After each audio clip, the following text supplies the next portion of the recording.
everyone. Welcome to another episode of 10,000 Roads to Financial Independence. Today, I have Gino Barbaro from Jake and Gino.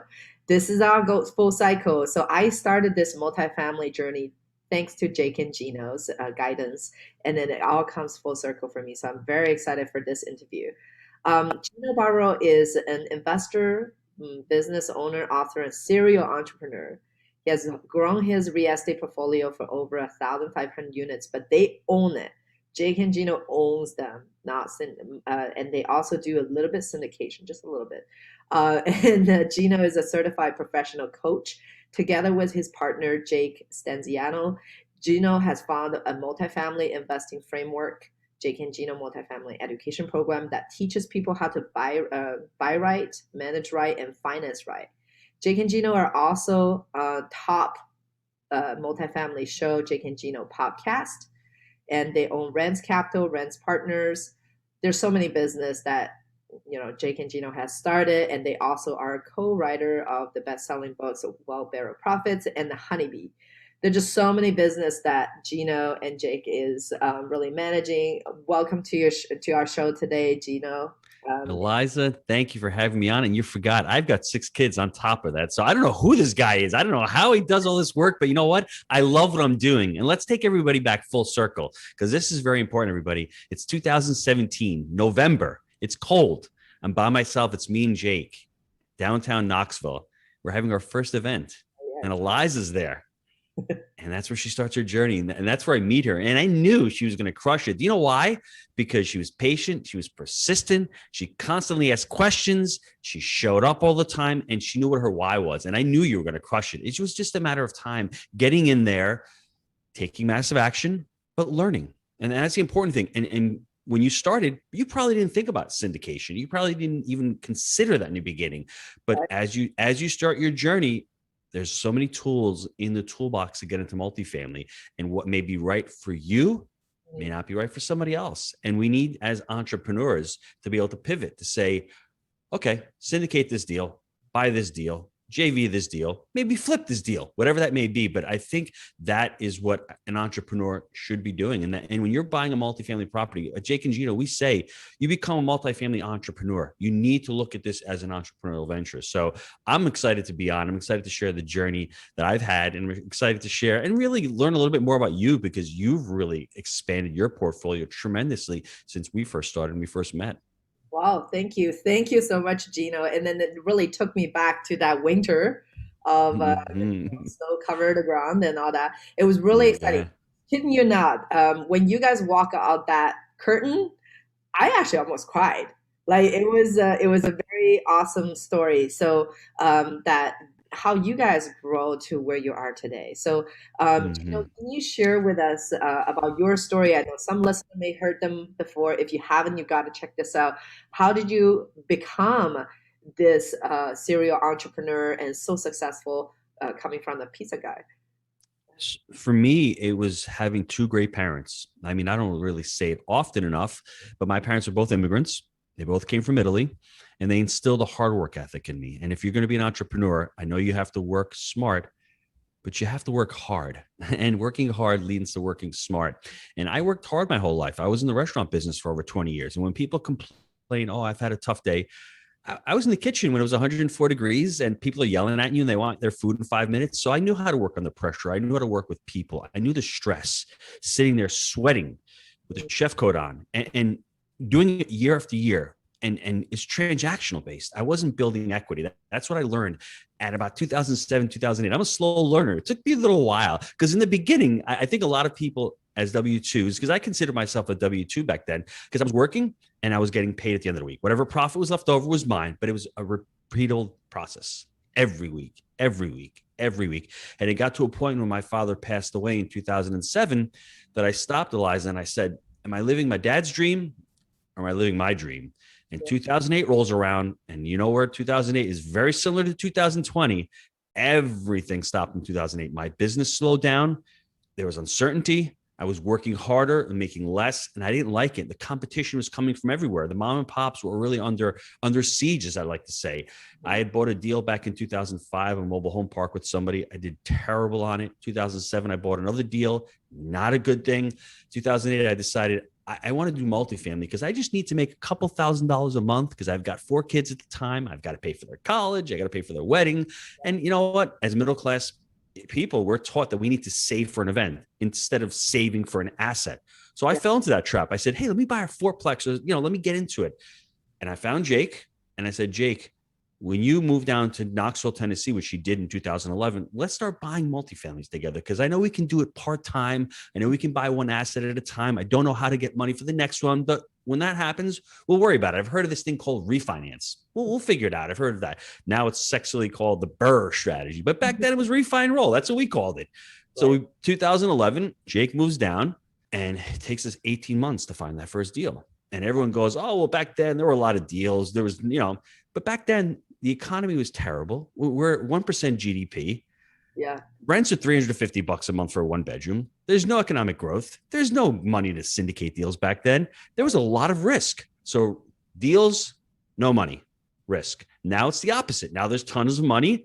And I'd say there's less risk now than there was back then. So it's inverted. So when we bought our first property, it took us 18 months. We can go into the mistakes we made, but real quick, brokers are the gatekeepers, and we weren't treating brokers as the gatekeepers. We were thinking we were the salespeople, and they had to sell to us. So it took us a little while to get traction. But after that first deal, what we call is momentum. We got into the second deal 3 months later, and then 6 months after that, we got into the third deal.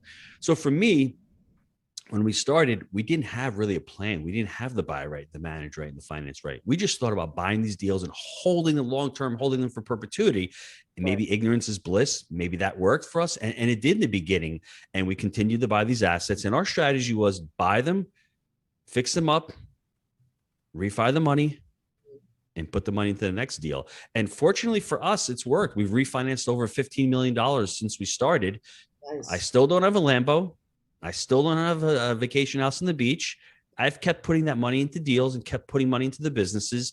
And that's what I want. I mean, everyone's got to figure out what their why is. My why is not that. My why is to create lasting impact. My why is to create the Elisas of the world so they can come on and they can impact others. And that's what it's all about. It's all about giving back. And once you realize that, I think happiness and success is not from material things for the vast majority of us, and it really is to grow. I mean, it's seek to serve and to be able to give back and to be able to contribute to others' lives. Once you realize that, it's game over for everybody. And that's what I think, to me, financial freedom ultimately is. We're all out there working hard as W-2 to get financially free. Once you're financially free, you're like, I'm going to go live on the beach and retire. For the vast majority of us that are like that, we're type A. We're not going to retire. I left the restaurant in March of 2016. I wasn't going to retire, but I had enough money coming in from real estate that I really didn't have to do anything. So what did I do? Let's write a book, Jake. Let's start a podcast. Let's start Jake and Gino. I didn't know what I was doing. And we started with that first event in November of 2017. We were sitting in teacher style. There was 175 people. Don't know how we did that. I have no idea how we did that, but it worked. And it was a lot of fun. It was exciting. We didn't know what we were doing, commit and figure it out. The next year in 2018, we had MM2. We had 400 people there. And in MM3, we had 500 people there. And now in MM4, we're going to have in October 23rd and 24th of this year, we're already projected to have over 600 people. We've already sold 400 tickets and we're still 3 months away. So the moral of all of these stories is, number one, we don't lack clarity, right? We don't lack the motivation. We lack the clarity. We lack what we want to do. That's the first thing. And I think the second thing is just commit and then figure it out. If you commit to something and you take those daily actions, put your goals down. Goals are great, but you need to have systems and processes to follow those goals. Because I know, Elisa, once you hit that goal, there's always the next goal. Right? Start the podcast. I want 1,000 downloads. Then after that 1,000 downloads, I want 10,000 downloads. Then after 10,000, so we're always moving the goalposts. Yeah. So I think for us, figuring out the system, the processes that we enjoy, we're going to hit the goals. And the goals aren't the end results. The goals, they're just results. They're not something that we need to fall in love with. I think we just need to set the goals and fall in love with the processes and the systems that we need to hit those goals. Right. Because once you have the North Star, you know where to go. Mm-hmm. Exactly. That's amazing. And you always strike me to be so successful because you set the very clear goals on that. And then the next thing you know, you had, I don't know, 30 businesses coming out of there. Absolutely. And then, so you did buy and hold. This is actually hmm very rare because we have a lot of folks on our show that is syndicating. hmm So from there, you kind of, you know, where their money comes from, which is from the hmm investors. And buy and hold is hard. It's tough to be able to refi out everything. So hmm did that strategy kind of change for you most recently because the market has become very hot? Have you kind of like decided to sell some of these to capitalize on the valuations? That's a great question. If you give me a couple minutes, let me just discuss the three pillars of real estate because it's very important, very relevant to what the discussion is right now. The three pillars of real estate, everyone write this down. The first one is the market cycle. The second one is debt. And the third one is the exit strategy. Now, market cycle, when we were buying them back in 13, 14, 15, even upwards of 2018, you could buy those assets, reposition them, add 25 to 30% of the value, and then refinance them out. We're still doing that right now. We bought an asset the last year in September and one in February of 2020, about a year and a half ago. We bought them right. So we're able to refi them and roll. It's not as easy in this part of the market cycle because everything's elevated. But we looked at a deal last year. It was 105 a door. Crazy. Knoxville, 105 a door. Well, guess what? This year's 150. So Yeah. could you refi and roll that? You probably could. So it really comes down to underwriting the deal right and trying to buy those deals at the right price point where you think you can. Now, if you can't refi and roll, that's okay because we have two deal types we're looking at right now. We're looking at the deal type A, which is a hairy asset where there's a lot of work involved. Those are the assets you're going to go in. You're going to probably buy them at like a very, very low cap rate because the NOI is not there. So you're going to fix it up. It's going to appreciate. Then you can refinance and roll. Don't look for any capital draws or any preferred returns because that's not what this asset is all about. There's more risk in it. The Right. second one is the more stable one where you're buying it with a 7 to 8, 10% cash on cash from day one, and you buy that for the long-term buy and hold. You need to really set up your metrics. You're really buying metrics. So you can refi and roll in any part of this cycle. I think the down cycle, you're going to have a lot more success, but cycles seem like they've changed over the last 3 or 4 years. We thought we were at the top of the market. Government comes in, they stimulate, they print 25% of all the money known in existence in the last year and a half. That changes the game. Right. You have interest rates that are continually suppressed. When interest rates go up, what's going to happen? Prices are going to drop. But is that going to happen? We don't know. So for everybody out there, know what part of the market cycle you're buying in. That will help you figure out, well, what's my exit strategy? Jake and I, we're operators. We're vertically integrated. We'd like to see cash flow every month. So we pass on a lot of deals that don't make sense to us. So for us, thinking out what your exit strategy is. We've sold a couple of assets in the last couple of years because the prices were, we bought them at 40 a door. We sold it at 100,000 a unit, a couple of eightplexes, but now those assets are worth 130,000 a door. So it really comes down to putting deals on what we call, imagine a conveyor belt. You have a conveyor belt out there. You want to stack assets on this conveyor belt because in year one, year two, by the end of year two, that asset, you may be able to sell the asset. It may be able to refinance it. But then by year 3, you have an asset there. You want to keep stacking those assets. And by year 5, they're matriculating. That's what's happening. That's what your goal is, to get as many assets on that conveyor belt. And you're stacking it up. But what you need to do, everyone out there who's listening, what is your buy criteria? What are you looking to buy? And also, are you, let's say you're someone who's a little bit older and getting towards retirement age. You may look at an asset and you may say, I want cash on cash return. I need to live on the yield. Okay, so that's your strategy. But let's say you're someone younger in your 30s and early 40s. You don't have to retire and you're working at a W-2. Maybe you look at an asset that has maybe a little bit lower of a cash on cash return, but has more of a capital appreciation play. Because in real estate, cash flow will get you out of your job. Equity will keep you out of your job. It's that simple. And, people say, well, I'm going to get rich with cash flow.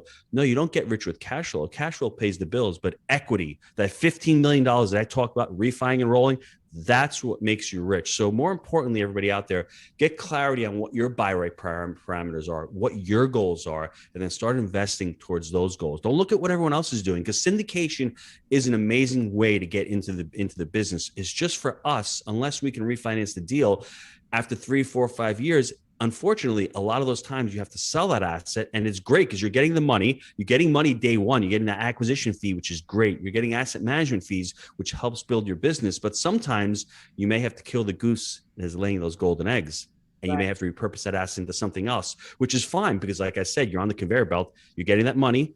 Don't go out and buy the Lambo. That money, when you make it, go put it into another deal. And it's a great model. It gets you going. And then all of a sudden, you're building equity yourself, and you're able to put your money on the LP side of that deal. So you're making LP money, you're making GP money, and you're making asset management fees. So it's not the technique or the strategy that's bad. It's how you utilize it in what part of the market cycle. Because if you know how to, we wrote a book on creative financing, creative cash. If you know how to buy deals creatively, great. If you know how to buy deals through the syndication model, great. If you know how to buy deals with a partner, that's great also. Just look at every single deal uniquely and see what strategy fits with what model, and then try to pair it up with your personal goals. That's awesome. That makes sense? Yeah, that's awesome. That's like, wow. That's like it just jam-packed 10 minutes of just knowledge that sometimes when you go to big conferences, you may not even get from the whole day. This is why I love every time I talk to Jake and Gino, I always walk away with so many good nuggets. Now let's kind of switch gear a little bit on this. So Gino, you have created, I don't know, 6, 7, 8 different enterprises, different entities. Like you have an education program, you wrote a book, you also, you always talked about parallel business. Can you kind of talk about that a little bit more? And then what kind of cadence do you recommend for someone who wants to start building a business? Because you don't want to create a whole bunch of it all at the same time. Yes. There must be a system for you to kind of scale up to that. Well, the first thing you need great partners. I mean, everyone who's got a scarcity mindset, and I had it also, looks at a pie and goes, here's the pie. I want the entire pie. Unfortunately, your pie is going to be this small. But as you start looking at multiple businesses, the pie starts growing. So I'd rather have a smaller piece of that pie, but it's much bigger. Put that in your mind right now for a second, because I know a lot of people out there that say, I don't want to share. I'd rather control the entire thing. That's the wrong way of looking at it. When we started, we had no idea of how you incorporate multiple streams of revenue into any business. And I was doing it at the restaurant at the time. I'll give you a quick example. I had my brick and mortar business. Everyone's coming into the pizzeria. I can only serve 300, 400, 500 people. I decided to create a company called Gino's Family. And Gino's Family was doing educational videos. I wrote a cookbook. I was creating physical products. It was a lot of fun, but I was creating other streams of revenue. And then all of a sudden at the restaurant, we started doing a lot of catering, backdoor barbecues. We were going to weddings. We were thinking about creating a food truck. So these are all multiple streams of revenue from one business itself. And we're not going out of it. I'm not opening a car wash. I'm staying within the restaurant space. So in the multifamily space, we're just buying assets. And each individual asset, this is where I think people mess up with multifamily and real estate in general. They look at single family. I'm going to buy this one property and 2 properties, and I'm going to be a landlord. No, look at it as you're the asset manager. You're the person who's running this business. Every single house you own, every single property you own is its own cash machine. If you look at it from that perspective, everything will change, because all you're doing is you're looking at those numbers and you're trying to run it like a business. And multifamily, Eliza, lends itself to scalability and the economies of scale. You can start with a 20 unit, great, but then you want to continue to buy and get bigger so you can start hiring. So for us at around 200 units, about a year and a half into it, my partner, Jake, says to me, hey, how about we write a book? I'm like, great. I'd love to write a book. How do we start? Let's start a podcast. Didn't even know what podcasts were 7, 8 years ago. Honestly, I have no idea what they were, but let's start a show.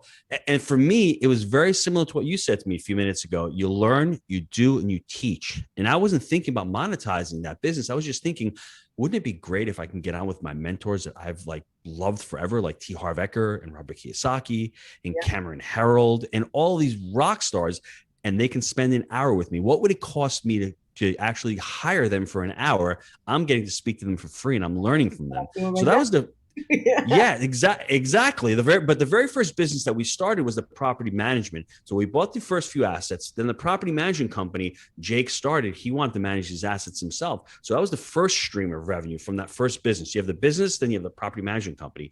Then number 2 was the education company. We started Jake and Gino. They're all symbiotic. They're all synergistic, right? They all work well within each other. Then the third business that we started the syndication company. And the syndication company started raising capital through the events and the books and all the stuff that helped out. So they're all working so well together. If a student wants to get educated, great, go to Jake and Gino. If they want to invest with us, go to the syndication company. After that, we just started a company called the 100-Year Real Estate Investor. For me, leaving legacy and working and thinking about that long term is important. So the 100-Year Real Estate Investor, what that's geared towards whole life insurance, working with whole life insurance and the dual asset strategy. And what I love about that is we have money sitting in our bank accounts. There's over $17 trillion sitting in bank accounts, earning 0.5%. Well, wouldn't you love to put it somewhere where it can earn a guaranteed rate? You have the ability to access that. You have the living benefits and the death benefits. So for us, how does that business work with real estate? There's so many real estate investors out there. So many people are getting educated that need this type of policy because the state taxes, guess what? They're not going down. State taxes are going up. So how do you plan for the future? So this is another business that we spun through. But as you can see, Eliza, they're really all interconnected. They all work well together. And as I said, I've got 6 kids. We didn't have all 6 kids at one time. You have them. You have one. A couple of years later, you have the next. Then you have the next. And as you grow, it's very simple. It's similar to business. The only thing is I attribute my success and Jake's success to coaching. I mean, when we started scaling up these companies, we had no idea what level 10 meetings were, what a cadence of accountability was. We knew none of this stuff. So we actually got business coaches to help scale up our businesses. And one of the things that we created was our cadence of accountability. We never did quarterly priorities. What's the quarterly priority? What do we need to do today? We had our quarterly priority meeting last week. We have our quarter 3 priorities for each entity. We have a daily huddle every morning. The Jake and Gino team gets on for 15 minutes and we discuss what happened yesterday, our wins, what we're doing today, and then what actually stucks or challenges we're having. So our whole team gets on for 15 minutes. We have a weekly huddle with our executive team. And we get on, we actually use the Rockefeller habits, and we go through our 10 Rockefeller habits to make sure that our entities are working through all of them. We have tons of key metrics that we work through. And then the other thing is we have the weekly level 10 meetings. Well, I'll have a weekly meeting with all of our team members, me, myself, and I'll have with our operations manager, with our podcast czar, with our marketing team, with our sales team. And that our meeting sets the stage. We work on our quarterly priorities, we then work on anything weekly. And then any thoughts we have, we put them, quote unquote, into a parking lot. They go on for the next quarter or some great idea that I have. Because I'm always having these great ideas and I'm always stacking stuff on. That's how it is, right? You just sit down and you start thinking and time is endless. But if you don't have these systems in place, you can't scale these companies because you can't be everywhere. And it really comes down to how do you hire people? You need to have amazing people. It comes down to people, systems, and culture. That's what it comes down to if you want to scale a company. But let's get back to the very beginning. Don't worry about all this business building, the system building. I'm just giving you the ability, the option to say, wow, I can be part of something amazing. I mean, all I need to do is learn a couple of skills and where do I fit into this puzzle? How do I fit into this puzzle? Because multifamily has so many different facets. You can raise capital for multifamily, right? That's amazing. You can run the deal. You can be the property management company. You can be an asset manager. You can be boots on the ground, whatever it looks like. Get into the game, find out where your strength is, find out where you can bring value to that team, because there's always teams out there looking for value. Once you deliver the value and you latch on, man, that next business, you can help that next business out as well. So it's just all about starting and figuring out where you can add value to the entity that you're working with. That's awesome. And then it kind of come to that too, is like, you always taught me like, hey, bring value first into something. Mm-hmm. So then you become valuable, then you can get involved with something, which is the opposite from sometimes you get requests on like, hey, how do I get to the next deal? It's like, yes, you have money, but that's not everything that's in there. Mm-hmm. So what is your journey about self-discovery? I mean, it takes a little bit of time to know who you are and then like kind of putting that together. So how does a person, what tools are there available for them to discover? Best way to kind of discover who they really are.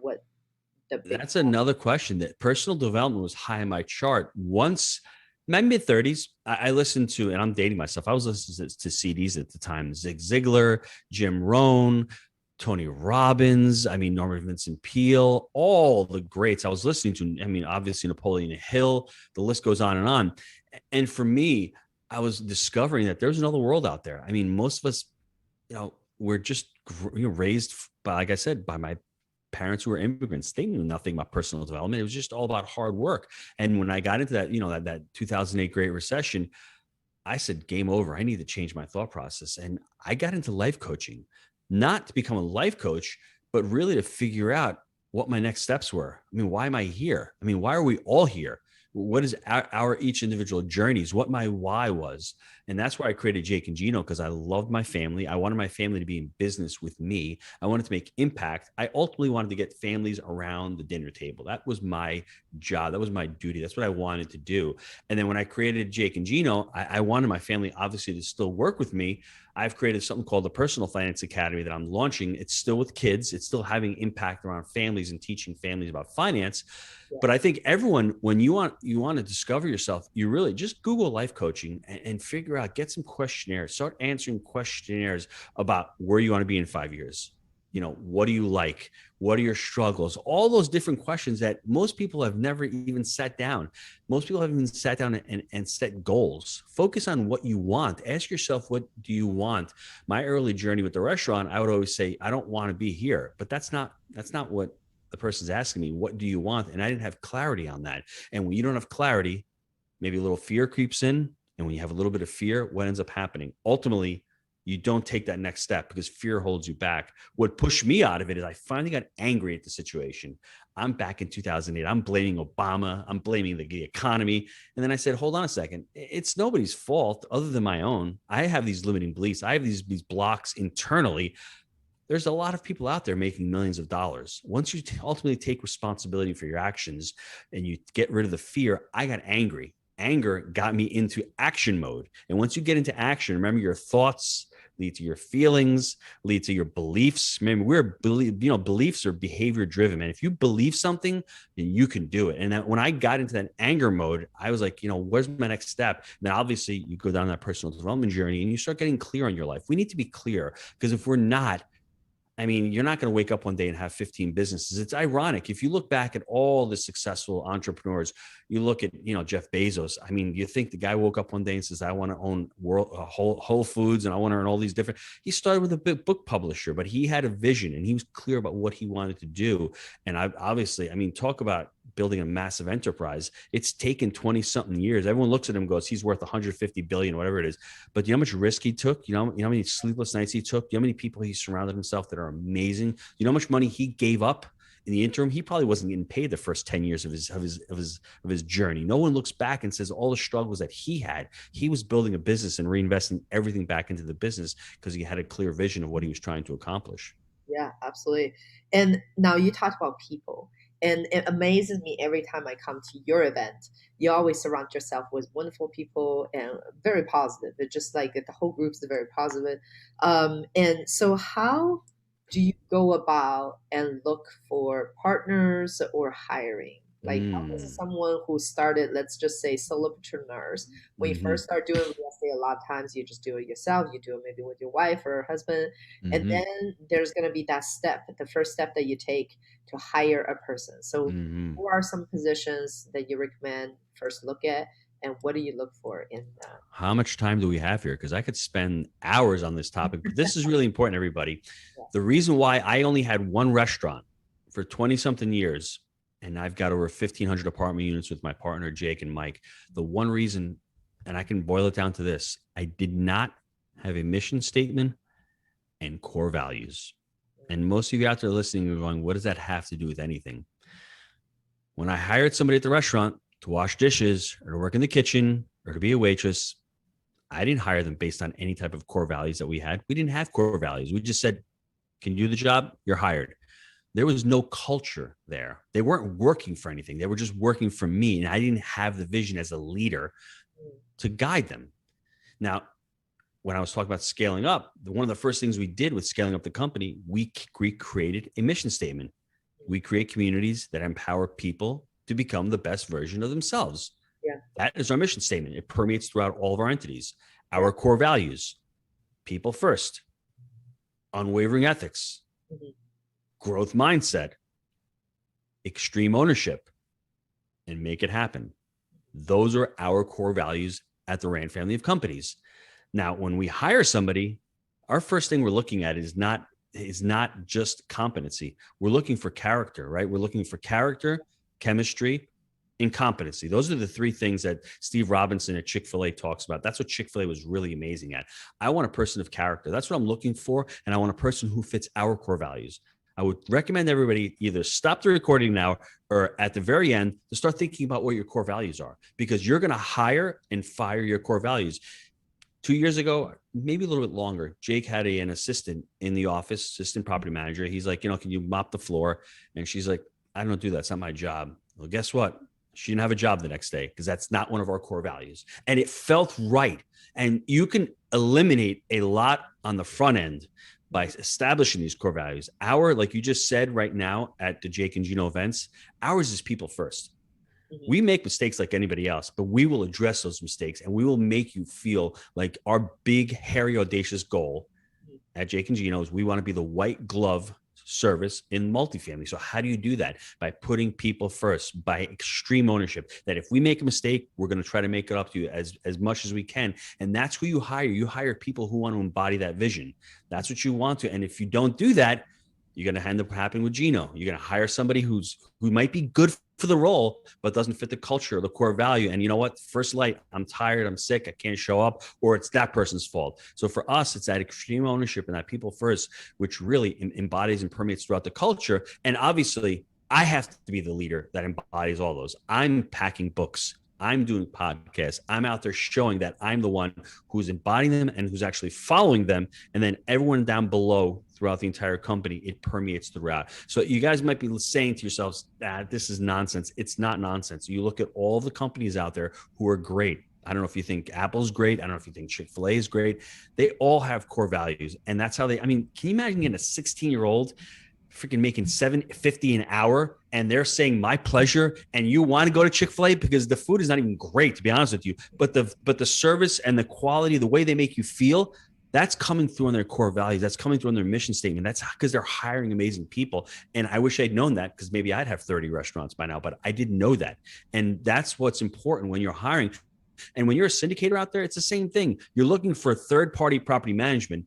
They better adhere to what your core values are, because if they don't, you're going to have a conflict. All of your vendors that you're hiring, whether it's an attorney, whether it's a landscaping company, whether it's your CPA, they better adhere to your core values, because if it's make it happen, it ain't happening. We had a property tour about a year ago. I remember it was a bus tour. We get on the property with 80 of our students. We get out, the grass isn't cut.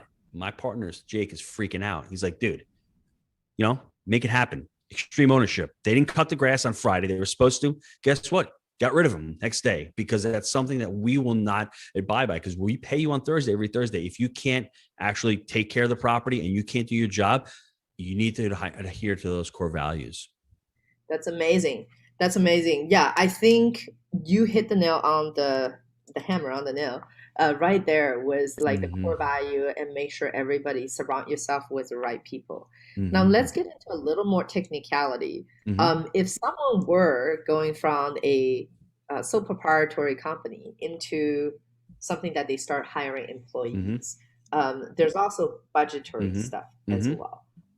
So then what would be the first one position or two that you hire, or what would be the system for you to identify that first one or two? So for me, I can tell you just Jake and Gino. When I started with Jake and Gino, we had VAs, virtual assistants. We needed somebody. Jake was, well, you look at your highest and best use. And I remember in the beginning, Jake was doing bookkeeping. Now, he's not on the show right now. You can ask him when you see him. He sucks at bookkeeping, and he doesn't like bookkeeping, right? So what is bookkeeping? $20 an hour, $25 an hour. Why, Jake, are you doing bookkeeping? Okay. Probably the first hire, right? I think you identify what you don't like and what your highest and best use is. I think Jake's worth more than $25, even 5 years ago. I think the next one was we were doing podcasts once a week.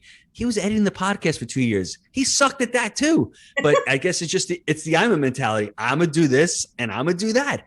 But that's okay, because that's the entrepreneurial journey. We don't know until we get there. So I would say to everybody, identify what you really hate to do and see if you can farm that out. And like I said, the bookkeeping was the number one thing. The podcast was the other one. And then for us, even helping us write books and stuff, we're not really good. The editor had to help us out. The designer had to help us out. We needed to help on social media as far as posting, that kind of stuff. You can get help on that kind of stuff. Now, stuff that's really moves the needle in multifamily for us, I mean, you need to talk to investors. I think one of the goals is if you're building a brand, especially in the beginning, you can systemize it and you can get that off your plate.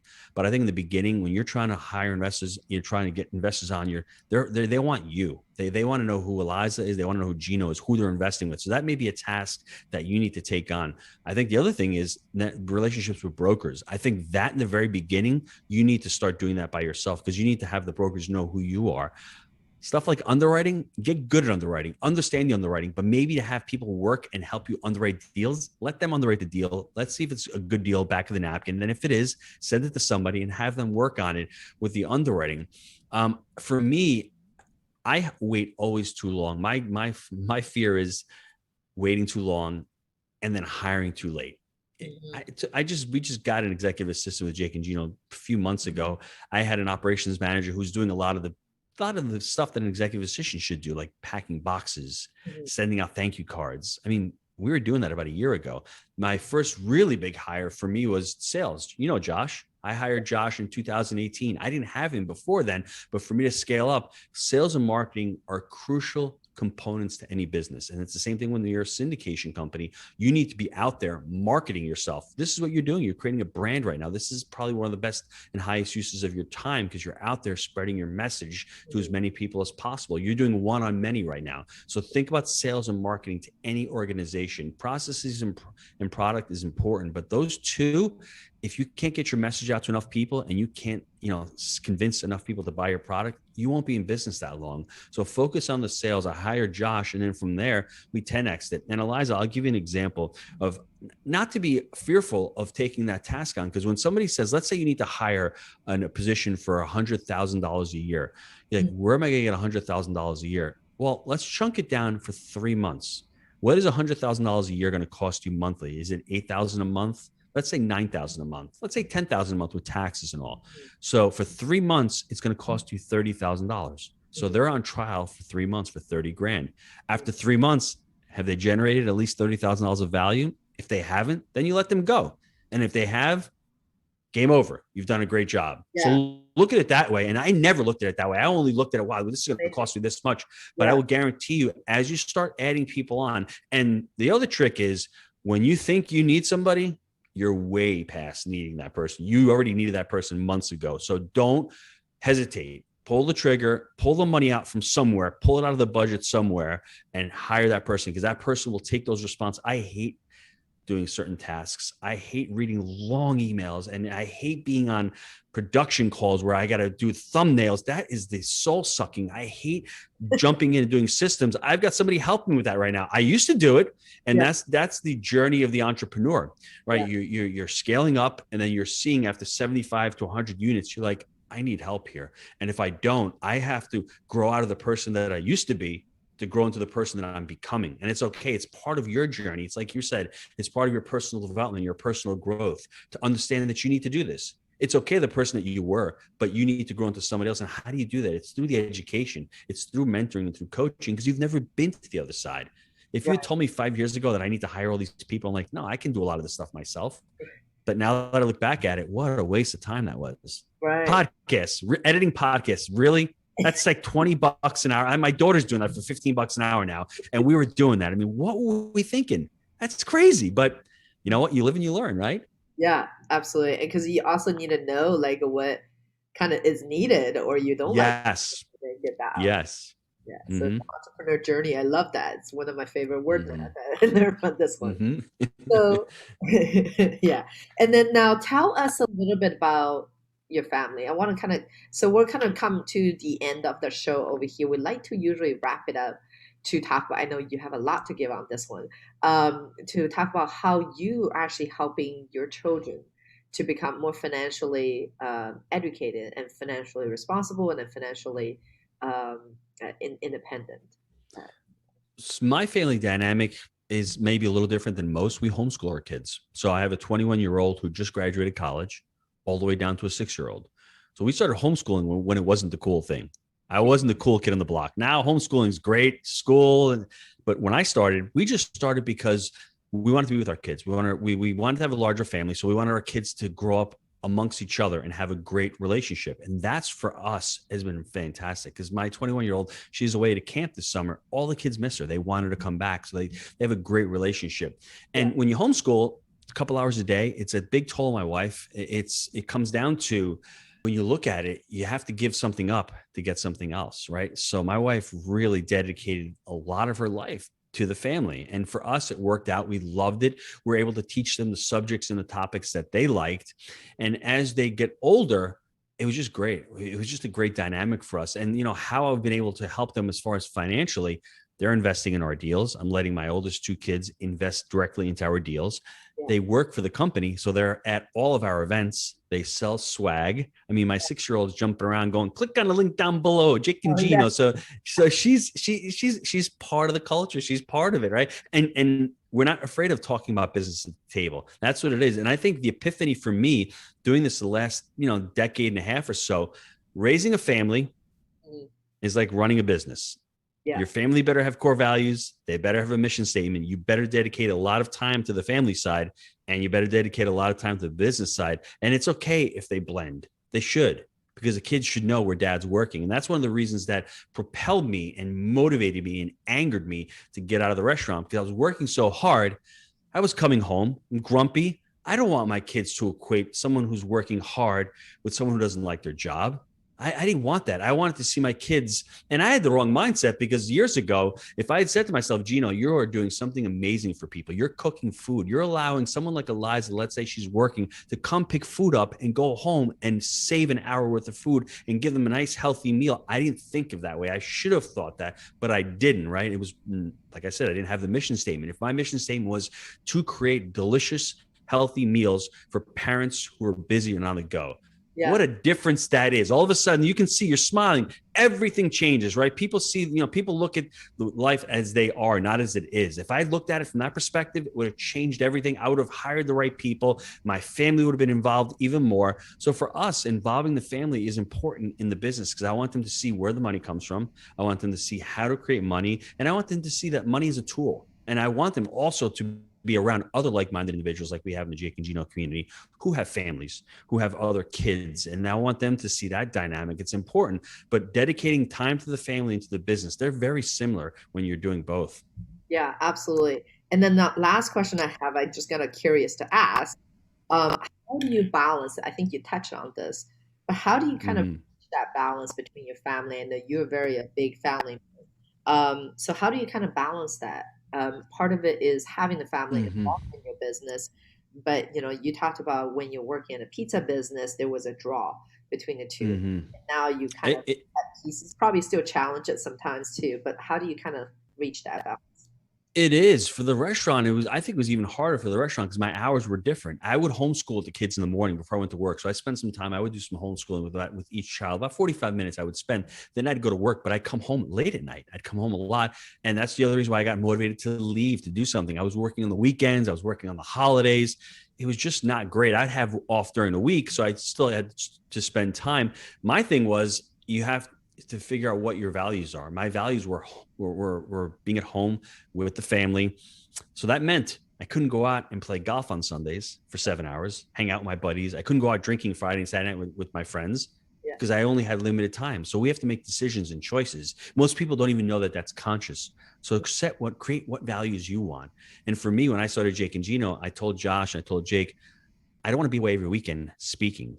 I don't want to become an amazing speaker. I don't want to do that. If I'm going to do that, I'm going to have my family come with me. So they come with me to all of the boot camps we have. They come to all the events. They went to MM3. They're coming to MM4. So they're part of the business. They're going to be with me there as well.